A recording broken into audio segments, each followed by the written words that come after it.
Chapter 8. Job was a Yahwist.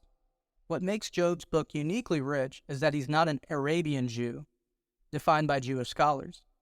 That is a misnomer, and an error to call Job a Jew. He was not. The Aramean confession in Deuteronomy 26:5 teaches us that during the times of the patriarchs, the descendants of Eber, Hebrew, were ethnically Aramean. Rebekah was an Aramean. Her brother Laban was an Aramean. Their father Bethuel was an Aramean. Genesis 25:19-21. Rachel, the wife of Jacob, was an Aramean.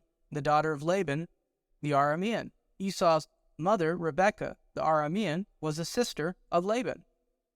The term Hebrew came along later as the Israelites constructed their identity from Eber, which means to cross over, denoting a sojourner. Abraham received the title Hebrew, but he and his wife were Semitic Arameans. Job is best described as an Aramean Edomite who believes in one God. He's not an ethnic Arab, but undoubtedly a dweller of Arabia. The Arab designation of ethnicity comes into play when Geshem is called an Arab around 500 BC. In Job's era, the mighty kingdoms of Egypt, the Canaanites, the Babylonians, and Assyria were rife in idolatry, polytheism, paganism, and cult worship. Yet what we see in the book of Job is a robust, monotheistic tone where Yahweh speaks and is supreme.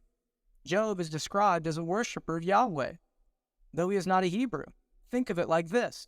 The greatest Arabian from the East was a believer in Yahweh and not Allah, a religious mental construct of Mohammedanism in 632 AD. Muslims believe in the God of their creative fiction called Allah, but the reality is that the real God of Arabia is Yahweh, and they should turn to the God of their ancestors, Abraham, Isaac, and Esau. We know that Abraham would have taught all of his children to only worship Yahweh. The same would be of Isaac for his twin sons Jacob and Esau. However, what we begin to see is a breakdown in the lineage of Esau as they began to disband into Baal worship at some point. Notice how one of the names of the Edomite kings is Baal-Hanan, son of Akbor, Genesis 36:38-39. By the time of the reign of Baal-Hanan, Canaanite Baal worship penetrated Edom. Case in point, modern-day Arabians and Muslims should understand Yahweh is supreme, and they should return to the worship of the real one true God.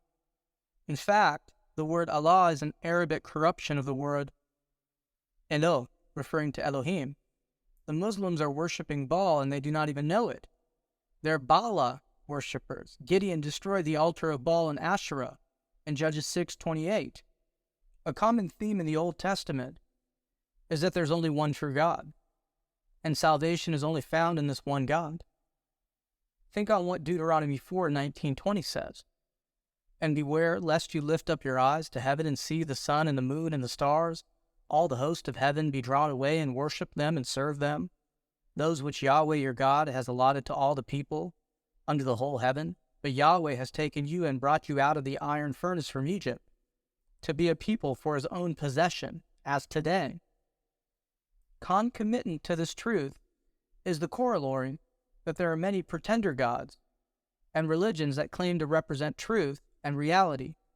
The scriptures reveal conflicts between the God of the Hebrews, Yahweh, and the gods of Egypt, including the gods of the Ane, ancient Near East.